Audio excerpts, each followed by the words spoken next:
Assalamualaikum warahmatullahi wabarakatuh. Salam sejahtera bagi kita semua. Om Swastiastu, Namo Buddhaya, salam kebajikan. Izinkan pada kesempatan kali ini Miftah ICT berbagi terkait mata kuliah kebijakan pendidikan.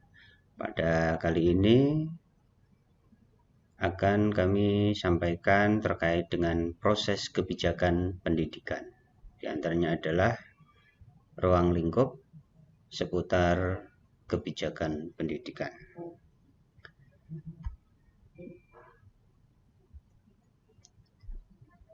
Pada mata kuliah kebijakan pendidikan ini yang memiliki 2 SKS, di mana pada tema proses kebijakan pendidikan diharapkan mahasiswa setelah mempelajari topik ini, yaitu mampu menguraikan proses kebijakan pendidikan dan menjelaskan ruang lingkup kebijakan pendidikan.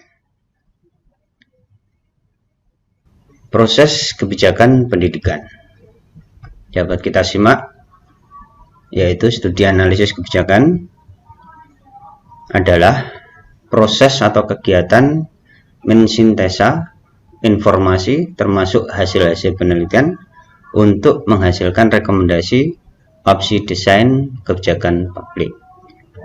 Adapun kebijakan publik adalah keputusan atau tindakan pemerintah yang berpengaruh atau mengarah pada tindakan individu dalam kelompok masyarakat. Tugas pokok analisis kebijakan yaitu melaksanakan kajian dan analisis kebijakan. Instansi pembina jabatan fungsional analisis kebijakan adalah lembaga administrasi negara.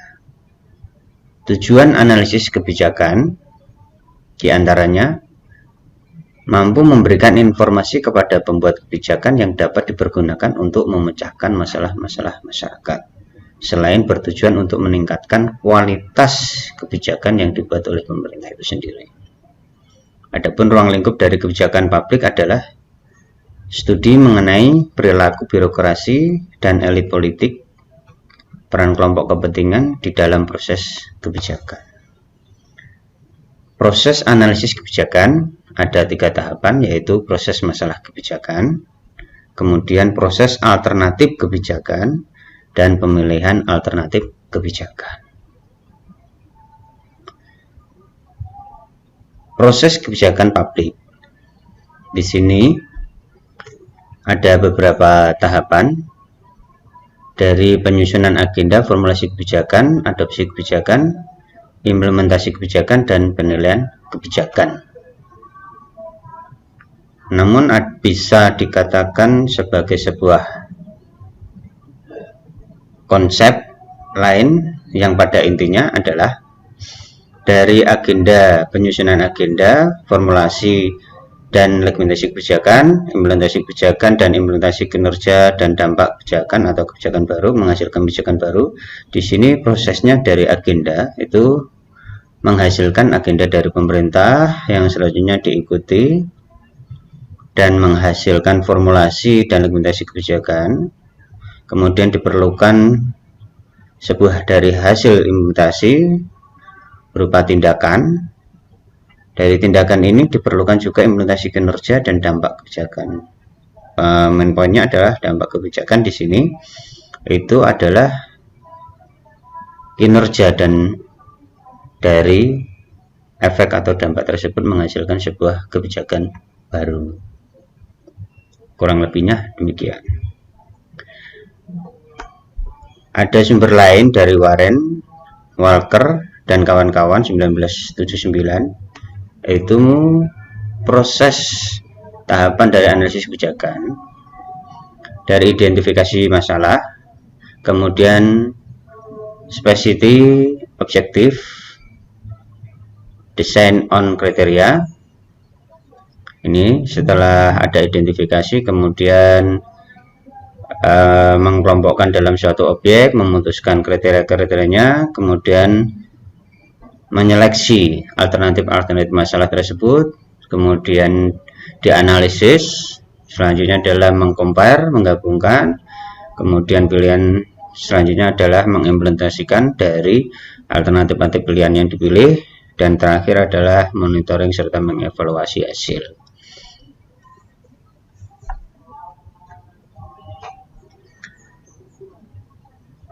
Selanjutnya, tahapan-tahapan dalam proses kebijakan. Secara kerangka analisis ditujukan pada proses kebijakan itu tidak lepas dari 4 tahapan, yaitu kemunculan isu, identifikasi masalah, dan penyusunan agenda. Selanjutnya merumuskan, memformulasi, dan otorisasi kebijakan, mengimplementasikan kebijakan, dan perubahan atau pemberhentian kebijakan. Pada intinya konsepnya sama, bermula dari isu sampai kepada sebuah perubahan dan menghasilkan kebijakan yang ini semua kita menjadikan sebuah lebih leluasa, lebih dalam. Yang proses kebijakan pendidikan di sini itu setelah mengalami analisis dan formulasi, kemudian melakukan pendekatan baik kualitatif kuantitatif, selanjutnya diimplementasikan. Dari implementasi itu berdasarkan pada konsep kebijakan. Yang tahap itu juga bisa melalui tahapan deskripsi dari berbagai isu, masalah, kemudian memprediksi, kemudian menilai, kemudian melakukan sebuah rekomendasi, ya, saran gitu ya. Itu prosesnya. Lebih lanjut, langkah-langkah yang tepat dalam proses implementasi kebijakan. Sekarang proses implementasi kebijakan, yaitu membuat desain program beserta perincian tugas dan perumusan tujuan yang jelas, menentukan ukuran prestasi kerja, biaya, dan waktu. Ini konsepnya. Langkah pertama adalah mendesain program. Yang kedua adalah melaksanakan program kebijakan dengan cara mendayagunakan struktur-struktur dan personalia, dana dan sumber-sumber, prosedur-prosedur, dan metode-metode yang tepat. Setelah melaksanakan, baru membangun sistem penjadwalan, monitoring, dan sarana-sarana pengawasan yang tepat guna menjamin bahwa tindakan-tindakan yang tepat dan benar dapat segera dilaksanakan. Ini juga diperkuat dari Grindel 1980, ditemukan sebuah referensi menempatkan implementasi kebijakan sebagai suatu proses politik dan administratif. Proses implementasi kebijakan hanya dapat dimulai apabila tujuan-tujuan dan saran-saran. Saya ulangi, proses implementasi kebijakan hanya dapat dimulai apabila tujuan-tujuan dan sasaran-sasaran yang semula bersifat umum telah dirinci, program-program aksi telah dirancang, dan sejumlah dana atau biaya telah dialokasikan untuk mewujudkan tujuan-tujuan dan sasaran-sasaran tersebut. Ini merupakan syarat-syarat pokok bagi implementasi kebijakan publik apapun. Dan dapat dilihat juga tahapan proses implementasi dari interpretasi, mengorganisasi, dan mengimplementasikan atau application. Dalam dimensi interpretasi di sini tadi di depan sudah kami singgung, itu ada penjabaran kebijakan, komunikasi sosial atau diseminasi. Kemudian dijabarkan dalam bentuk organisasi pelaksanaan kebijakan, penetapan standar operasional, prosedur, kemudian penetapan sumber daya keuangan dan peralatan. Pada pengorganisasian di sini manajemen pelaksanaan, penyusunan program kerja, rincian program kerja, penyusunan jadwal, dan pada tataran aplikasi atau implementasi yaitu penyediaan layanan berupa hasil dan dampak.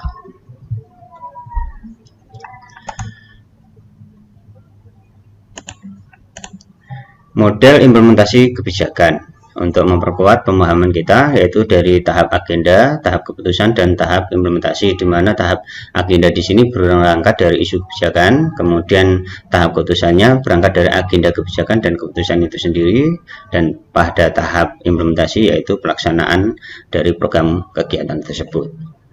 Dalam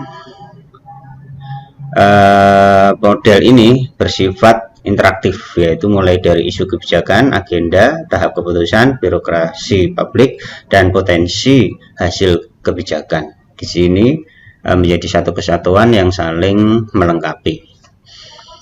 Yang pada garis besarnya model dalam implementasi kebijakan dibagi menjadi dua, yaitu model linear dan model interaktif.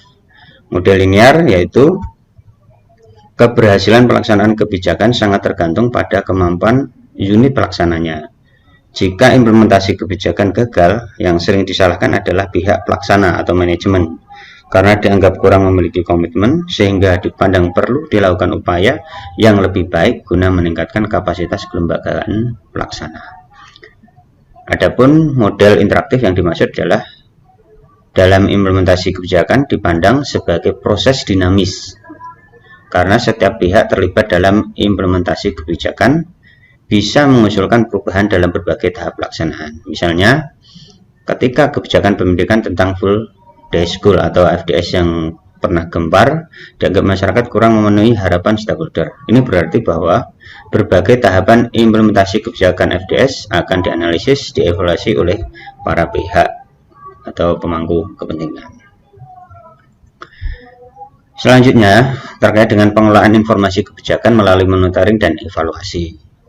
Di sini secara kerangka pikirnya yaitu pelaksanaan kebijakan, itu ada monitoring, ada evaluasi. Selanjutnya didapatkan sebuah informasi tentang hasil kebijakan dan mengetahui situasi problematika. Penggambaran pendekatan dalam monitoring yaitu di sini ada pendekatan pelaporan sistem sosial, kemudian jenis kontrolnya adalah kuantitatif, jenis informasi yang diperlukan adalah informasi yang ada atau baru.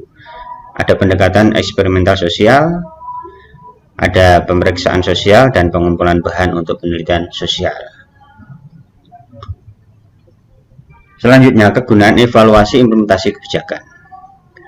Untuk menggambarkan realitas yang muncul dengan pola-pola sejauh dapat dilakukan, yaitu kegunaannya, evaluasi adalah menjelaskan pola-pola yang ada termasuk berbagai pengaruh yang ada, arah dan hubungan sebab akibat dan dari berbagai pengaruh. Untuk melakukan evaluasi terhadap berbagai aspek proses implementasi pada fase awal program dilaksanakan, bagaimana mencapai tujuan yang telah ditetapkan, kemudian bagaimana cara menghadapi perbedaan dari berbagai harapan dan tujuan. Ini yang perlu kita camkan. Bentuk estimasi dari kebijakan yaitu bentuk ramalan, dasar, dan argumen yang mendukung, mulai dari bentuk ramalan proyeksi, prediksi, dan perkiraan. Dengan dasar ramalan kecenderungan, asumsi, judgment subjek, kemudian argumennya adalah metode kasus paralel, sebab, analog, dan pemahaman motivasi. Ini secara komprehensif ya. Untuk evaluasinya, evaluasi implementasi kebijakan, yaitu tujuannya adalah untuk menggambarkan realitas yang muncul dengan pola sejauh dapat dilakukan. Yang kedua adalah menjelaskan pola yang ada dan berbagai pengaruhnya terhadap arah dan hubungan sebab akibat dari berbagai pengaruh lainnya. Tujuan evaluasi adalah melakukan evaluasi terhadap aspek proses implementasi kebijakan pada fase awal program dilaksanakan. Ini semua untuk mendapatkan hasil yang sesuai dengan tujuan dan harapan dari kebijakan yang dibuat. Ruang lingkup kebijakan pendidikan. Ini kita akan simak lebih lanjut tentang ruang lingkup. Apa itu ruang lingkup? Yaitu komponen kebijakan pendidikan terdiri dari tujuan, rencana, program, keputusan, dan dampak. Jadi komponen dari kebijakan pendidikan yang ada 5, yaitu tujuan.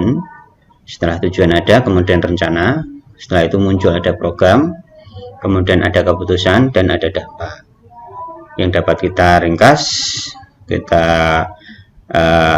secara spesifik, yaitu pemerataan dan perluasan akses pendidikan, peningkatan mutu, relevansi, dan daya saing, yaitu ya, dan mencakup juga penguatan pengelolaan, akuntabilitas, dan pencitraan publik. Ini butir-butir yang perlu kita dalami.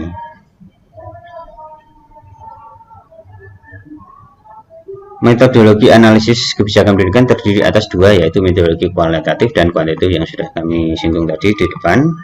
Kemudian prosedur analisis kebijakan yaitu lokasi, inquiry, dan komunikasi. Baik, selanjutnya kita akan berbicara mengenai rumusan kebijakan dan karakteristiknya.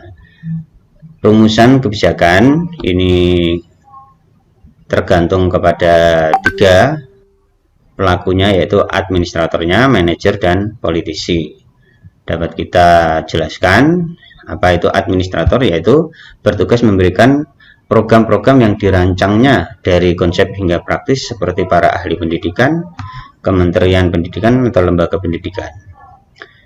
Manajer bertugas menjabarkan program dengan pengembangan yang teknis, yaitu desainer ahli pendidikan atau teknologi pembelajaran teknologi pendidikan.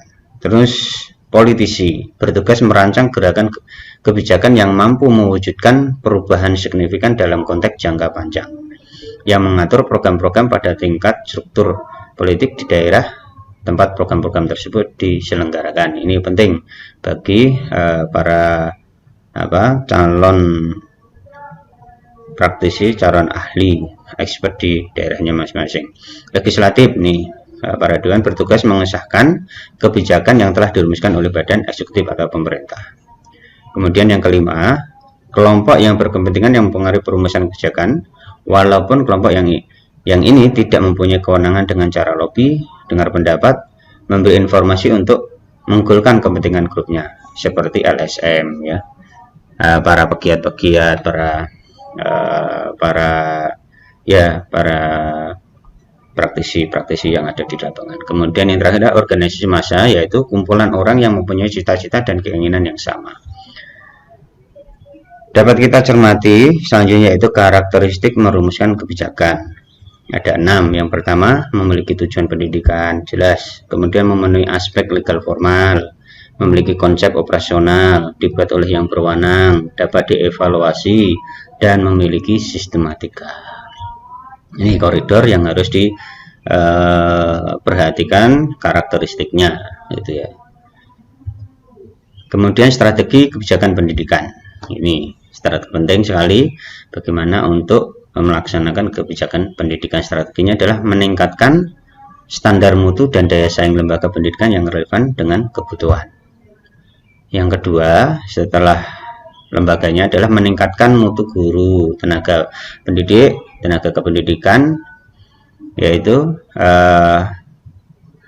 mengusahakan pengakuan internasional hasil pendidikannya. Artinya menjadi sebuah SDM yang unggul, yang memiliki daya saing. Yang ketiga adalah meningkatkan penghayatan dan pengamalan nilai-nilai dasar Pancasila dan agama yang dianut sebagai filter sistem terhadap pengaruh liberalisasi dan budaya asing yang tidak sesuai dengan kebudayaan dalam negeri, budaya Nusantara. Analisis kebijakan pendidikan adalah suatu disiplin ilmu yang berusaha menghasilkan dan mendayagunakan informasi dengan metode tertentu sesuai kebijakan yang disoroti dan berhubungan dengan pengambilan keputusan politik dalam proses pembuatan keputusan publik. Standar mutu pendidikan nasional dapat dalam slide kita tahu, nanti dibagikan juga slide ini. Selanjutnya, implementasi kebijakan pendidikan. Kami ulangi, kuatkan bahwasanya implementasi kebijakan pendidikan adalah pengupayaan agar rumusan-rumusan kebijakan pendidikan dapat berlaku dalam praktek. Isi kebijakan meliputi kepentingan yang terpengaruhi oleh kebijakan, jenis dan manfaat yang dihasilkan, derajat perubahan yang diinginkan, dan kedudukan pembuatan kebijakan, siapa pelaksana program, sumber daya yang dikerahkan, dan konteks implementasinya. Ialah kekuasaan, kepentingan, dan strategi aktor yang terlibat, dan karakteristik lembaga dan penguasa, serta kepatuhan, serta daya tangkap. Ini yang pada intinya konteks implementasi itu adalah kekuasaan, kepentingan, strategi dari para aktor yang terlibat, karakteristik lembaga dan rezim yang berkuasa sebagai lingkup implementasi kebijakan dijalankan, dan yang ketiga adalah tingkat kepatuhan serta respon pelaksana menanggapi implementasi kebijakan. Contoh kebijakan pendidikan yang pada kurikulum Merdeka Belajar kita masih kenal adanya ujian sekolah berstandar nasional pada tahun 2020. Kemudian pada tahun 2021 yaitu sistem ujian nasional ada pergantian yang dengan sistem baru, yaitu asesmen kompetensi minimum dan survei karakter. Nih.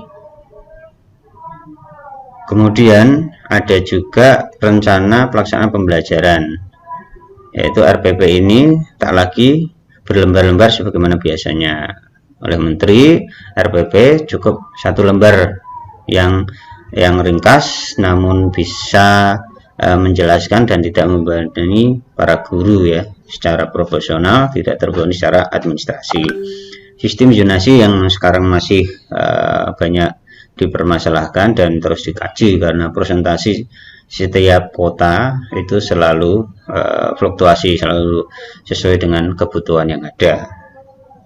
Model-model dari zonasi penerimaannya juga masih dalam terus dikaji, yang dimana diberatkan kepada landasan filosofinya, yaitu pemerataan dan ketercapaian akses layanan pendidikan untuk semuanya. Contoh pengorganisasian kebijakan diantaranya adalah penataan sumber daya manusia yang kompeten, misalnya implementasi kebijakan bantuan BOS gitu ya, bantuan operasional sekolah, memerlukan SDM yang handal. Kemudian SOP standar operasional prosedur, contohnya adalah kebijakan BOS memerlukan panduan berupa SOP yang baku dan mudah diimplementasikan. Kemudian contoh lain, kesatuan antar pelaksana, penetapan sarana prasarana. Jadi keberhasilan kebijakan BOS harus didukung sarana dan prasarana yang memadai, misalnya untuk sekretariatan pengelolaan, infrastruktur lainnya. Sosialisasi kebijakan pendidikan. Yang dimaksud adalah suatu mekanisme penyampaian informasi dan tindakan yang diambil oleh aktor atau dengan kemufakatan grup pembuat kebijakan sebagai upaya dalam menyelesaikan suatu persoalan atau suatu masalah dalam bidang pendidikan. Sosialisasi kebijakan pendidikan harus dilakukan dalam konteks organisasi yang menyeluruh dengan tujuan dan target yang jelas, prioritas yang jelas, sumber daya pendukung yang jelas pula.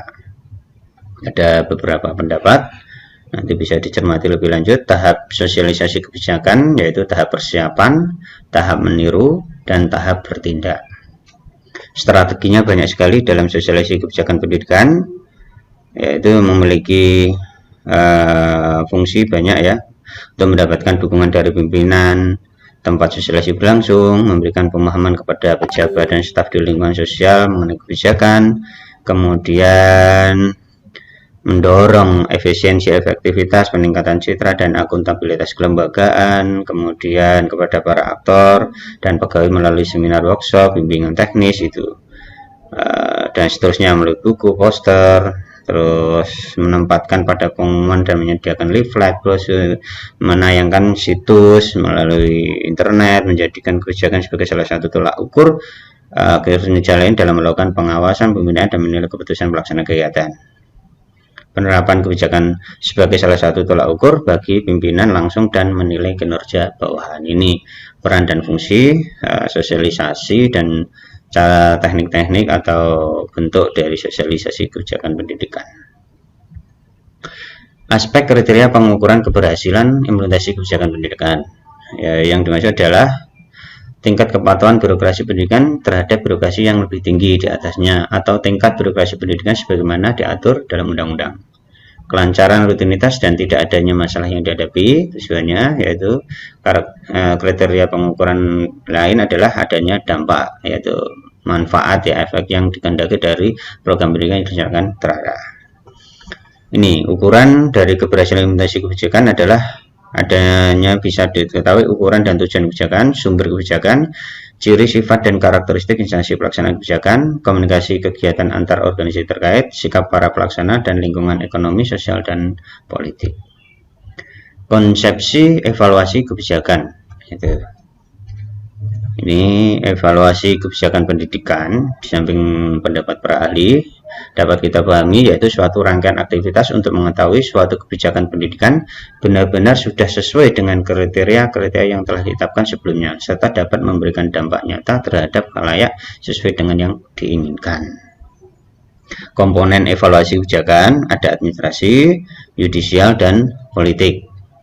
Aspek yang sering dievaluasi yaitu proses pembuatan kebijakan, tadi sudah diterangkan di depan, kemudian konsekuensi dan dampak kebijakan serta efektivitas dampak kebijakan. Ini yang sering dilihat itu ya, di samping proses, kemudian dampaknya serta memiliki signifikan tingkat efektivitasnya. Ini berbagai alasan dalam mengevaluasi kebijakan pendidikan, banyak sekali ya. Tadi sudah, bisa digali lebih lanjut lagi. Persoalan yang perlu dievaluasi dalam kebijakan itu adanya ketidakjelasan tujuan, cepatnya perkembangan masyarakat, kemudian agenda hubungan yang satu dengan yang lainnya yang membutuhkan pemecahan yang sama, subjektivitas masalah dari sudut pandang yang berbeda, kendala psikologis, kendala ekonomis, kemudian kurang tersedianya data secara memadai atau kurang up to date, kendala politis, kurangnya tersedianya evaluator handal atau sumber daya evaluasi kebijakan pendidikan dan seterusnya. Monitoring evaluasi kebijakan. Apa itu? Yang dimaksud monitoring merupakan prosedur atau kebijakan pendidikan yang digunakan dalam rangka menghasilkan informasi tentang sebab akibat dari kebijakan-kebijakan yang dapat menggambarkan hubungan sebab akibat antara pelaksana program dan kebijakan serta outcome, dengan sumber daya utamanya adalah pengetahuan tentang pelaksanaan kebijakan. Prinsipnya, kebijakan monitoring ini dilakukan guna memastikan kesesuaian proses pelaksanaan kebijakan dan capaian sesuai rencana atau tidak. Ini fungsi monitoring evaluasi dapat dipahami yaitu ketaatan, yaitu fungsi monitoring ketaatan, kemudian pemeriksaan untuk auditingnya, kemudian laporan accountingnya, dan penjelasan atau explanation. Atribut evaluasi implementasi kebijakan pendidikan, yaitu atributnya ada beberapa, yaitu berbagai studi atau kajian terhadap berbagai macam kebijakan yang sudah ada sehingga didapatkan informasi untuk digunakan sebagai bahan perbandingan. Yang kedua, atributnya adalah tersedianya petugas lapangan yang memadai di berbagai lokasi yang menjadi sasaran kebijakan.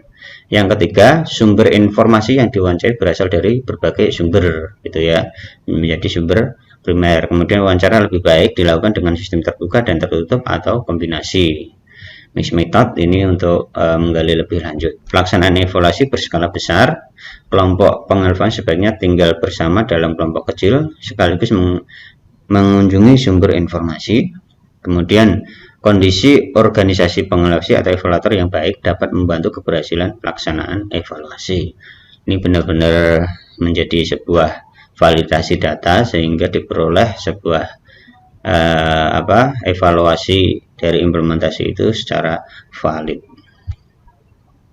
Kerangka pikir analisis kebijakan pendidikan yaitu memiliki fungsi alokasi, fungsi inquiry, dan fungsi komunikasi, di mana masing-masing memiliki umpan balik dalam proses pembuatan keputusan dari yang paling makro, kemudian adanya agenda kelitbangan, penemuan kelitbangan, penelitian dan pengembangan, terusan usulan sampai respon masyarakat dan terjadi sebuah proses pembuatan keputusan. Baik, kesimpulan dari proses kebijakan pendidikan untuk topik kali ini yaitu proses kebijakan pendidikan. Dapat kita ketahui karakteristiknya yaitu kemunculan isu, identifikasi masalah, dan penyusunan agenda. Yang kedua, adanya perumusan atau formulasi dan otorisasi kebijakan. Yang ketiga, implementasi kebijakan dan perubahan atau pemberhentian kebijakan. Ada 4 tahap ya tadi. Adapun metodologi analisis yaitu metodologi kualitatif dan kuantitatif. Prosedur kebijakan dikelompokkan menjadi 3, yaitu fungsi alokasi, fungsi inquiry, dan fungsi komunikasi. Tahap perumusan masalah kebijakan publik, yaitu meliputi merumuskan isu publik, kumpulan dari masalah yang belum terstruktur, pendivisian dari metapublik, yaitu mencakup ekonomi, sosial, budaya, politik, dan masalah substantif yang segera akan ditangani sesuai kemampuan pemerintah. Tahap perumusan kebijakan pendidikan, tahapannya yaitu menyusun agenda pendidikan, formulasi kebijakan pendidikan, adopsi kebijakan pendidikan, implementasi kebijakan pendidikan, evaluasi kebijakan pendidikan, analisis. Yang terakhir untuk menganalisis rumusan masalah kebijakan pendidikan. Analisis rumusan masalah kebijakan pendidikan mencakup yaitu analisis batasan masalah, analisis klarifikasi silang, analisis hierarki, sinektik, curahan pendapat, analisis multispektif, dan analisis asumsional, serta pemetaan argumentasi.